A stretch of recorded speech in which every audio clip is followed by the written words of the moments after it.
Okay, Assalamualaikum warahmatullahi wabarakatuh dan salam sejahtera. Baik, kita teruskan dengan topik bab 7, keelektrikan dan kemagnetan, in English, electricity and magnetism. Okay, bagaimanakah angin dapat digunakan untuk menjana tenaga elektrik? So, setakat ini persoalan di sini kita akan bincangkan tentang tenaga elektrik. So, it talks about the electricity.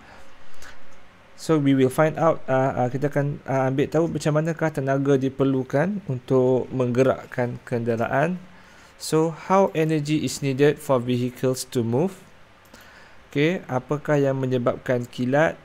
And then apakah yang menyebabkan kompas sentiasa menunjukkan arah utara dan selatan? The formation of lightning, and how does the compass always show the north-south direction?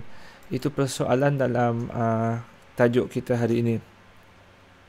Baik, before that kita mulakan dulu dengan apa itu tenaga, apa itu keelektrikan. Okey. Baik, elektrik ni adalah salah satu bentuk tenaga. So it is a form of energy. So what is energy? Apakah itu tenaga? Tenaga ialah kebolehan untuk melakukan kerja.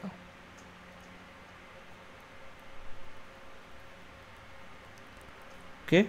Unit SI bagi tenaga ialah joule. J huruf besar, tanda dia. Energy is the ability to carry out work. The SI energy is joule. Sama macam atas ni. Okay. So boleh rujuk kepada modul di muka surat 96.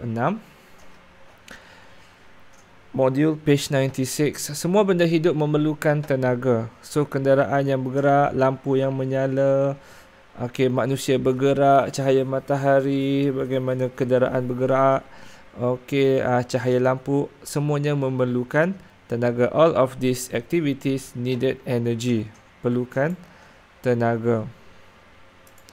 Okey, page 96, type of energy, jenis tenaga. Baik, first, tenaga keupayaan elastik ataupun elastic potential energy, tenaga yang disimpan dalam suatu objek disebabkan kedudukan dan keadaannya. Energy stored in an object due to its position and condition.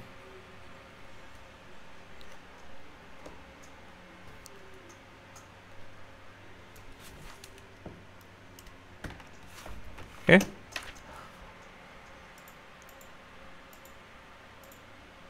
Alright. And then tenaga keupayaan gravity sama juga maksudnya, the gravitational potential energy. It is based on the energy stored in an object to its position and condition. Next, yang ketiga, number 3, tenaga kinetik, kinetic energy, tenaga yang dimiliki oleh sesuatu objek yang sedang bergerak.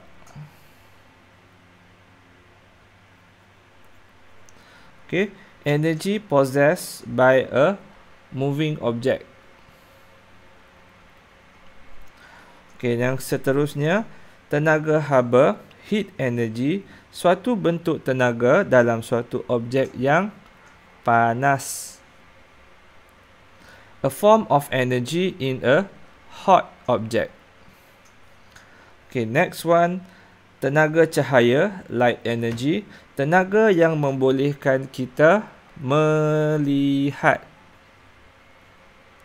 Okay, an energy which enable us to see. Yang seterusnya, tenaga bunyi, tenaga yang dihasilkan oleh objek yang bergetar. The energy produced by a vibrating object. Okay, next one, tenaga elektrik, electrical energy, tenaga yang dihasilkan oleh aliran elektron.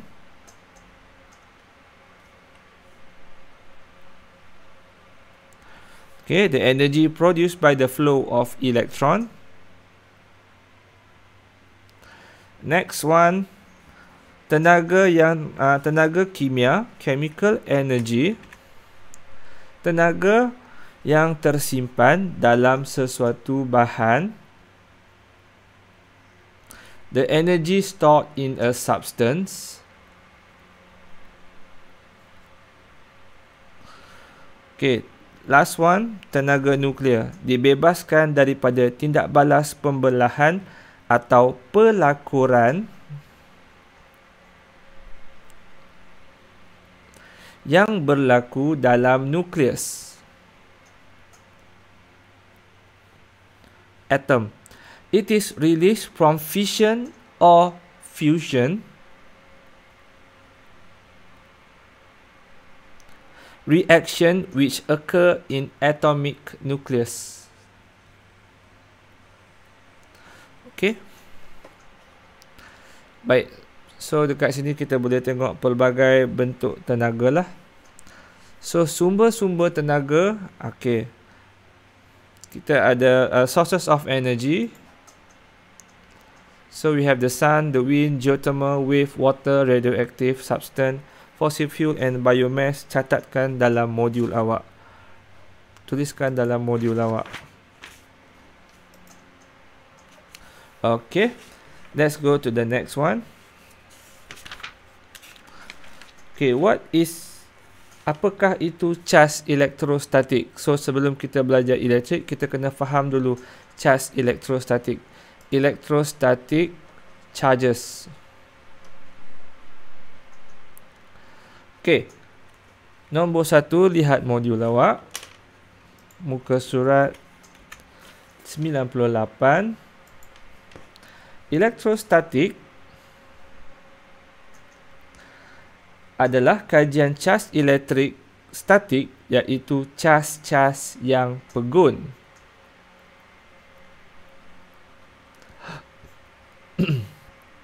Electrostatic is a study of static electrical charges, that is charges which are stationary. Stationary means, pegun means tidak bergerak. Okay, nombor 2. Charge elektrik statik boleh dihasilkan melalui geseran. Static electrical charges are produced by friction. Baik. A. Semua atom terdiri daripada proton yang bercas positif. Ingat ya.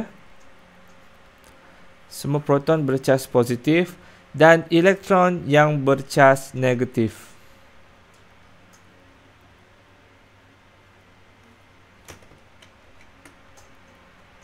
Okay. All atoms are made up of proton positive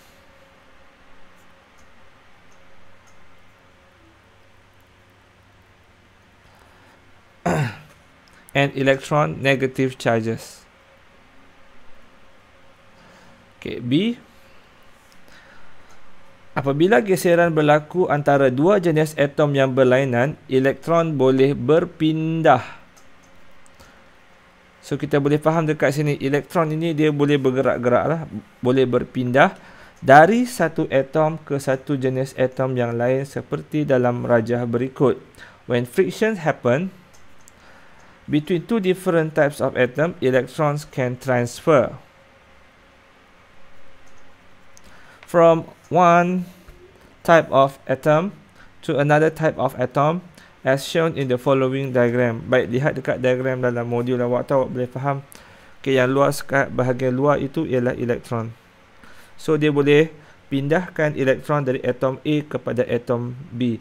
So the electron can be transferred from atom A to atom B. So what do we have in atom? Actually rasanya you guys has already learned apa ada dalam atom. Okay, dekat atom ada, tengah ini ialah nukleus. Okay, yang tepi-tepi ni, yang bergerak-gerak ini ialah the elektron. So, dalam nukleus ada proton yang bercas positif. Okay, dan di luarnya adalah elektron yang bercas negatif. Baik, kita teruskan.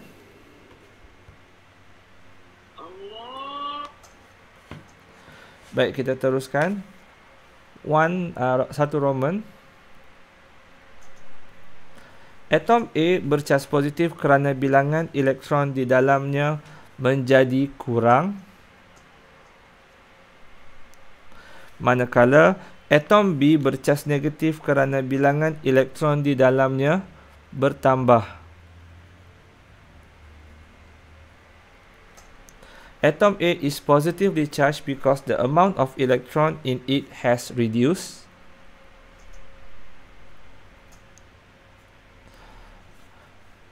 Whereas atom B is negatively charged because the amount of electron in it has increased.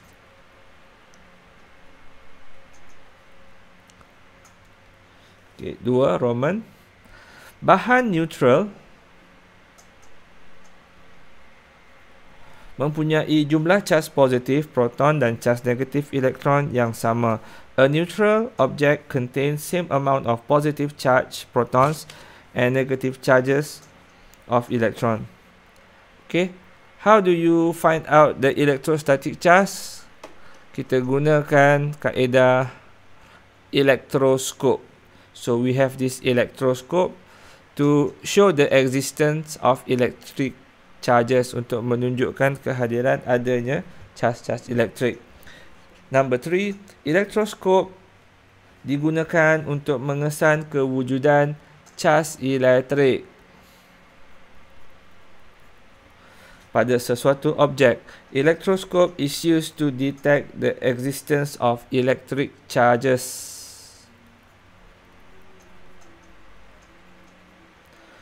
Okay, on an object. Number 4.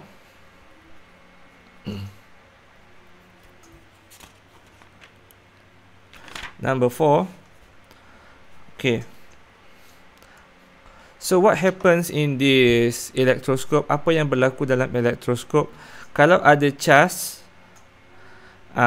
the gold leaf ataupun keranjang emas dekat dalam sini, dia akan diverge ataupun mencapah, dia akan mencapah, terbuka macam tu. Okay, mari kita bincangkan. Number 4. Okay, when the divergence of a gold, apabila pencapahan keranjang emas di dalam elektroskop semakin besar, makin besar tu, okay, mula-mula dia kecil, and then dia jadi makin besar macam tu, dia makin luas. Kuantiti cas elektrostatik semakin banyak terkumpul. When the divergence of a gold leaf in an electroscope is larger, the quantity of electrostatic charge is higher accumulated. Okay. So kita bincangkan dulu apa yang berlaku, langkah-langkah yang kita nak buat. Okay, langkah pertama. Sebatang pembaris plastik di bawah mendekati ceper logam elektroskop. A plastic ruler is brought near to the metal cap of an electroscope. Observation. Tiada perubahan pada keranjang emas. No. Tiada perubahan pada keranjang emas. English. No change at the gold leaf. Okay, so the explanation, kita explain dia begini. Pembaris plastik neutral. The plastic ruler is neutral. Okay, next kita buat yang kedua. Sebatang pembaris plastik di bawah mendekati ceper logam elektroskop setelah digosok dengan kain bulu. So kita gosok dia dengan kain bulu. Gosok. A plastic ruler which has been rubbed with a woolen cloth is brought near to the metal cap of an electroscope. So what can we observe? Observation dia, keranjang emas mencapah. Keranjang emas mencapah. The gold leaves diverge. So apa explanation yang kita boleh kata dekat sini ialah pembaris plastik mempunyai cas. So the plastic ruler has charge. Baik, nombor 5 modul saya minta awak buat sendiri, tapi kita bincangkan sikit lah. So langkah-langkah keselamatan dalam pengendalian cas elektrostatik dengan mengisi tempat kosong dengan perkataan yang diberikan. Explain the following safety measure in handling electrostatic charges by filling in the blanks with the words provided.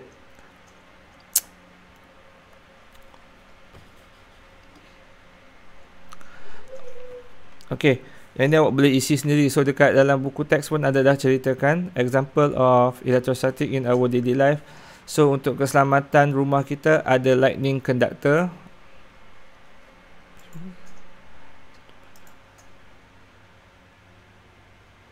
Okay, ada konduktor kilat ni untuk keselamatan. Dia elakkan rumah kita daripada dimasuki oleh cas elektrik yang berlebihan. Okay, and then yang lain tu boleh isi sendirilah, tak ada masalah saya rasa. Okay, itu sahaja. Sekian, terima kasih.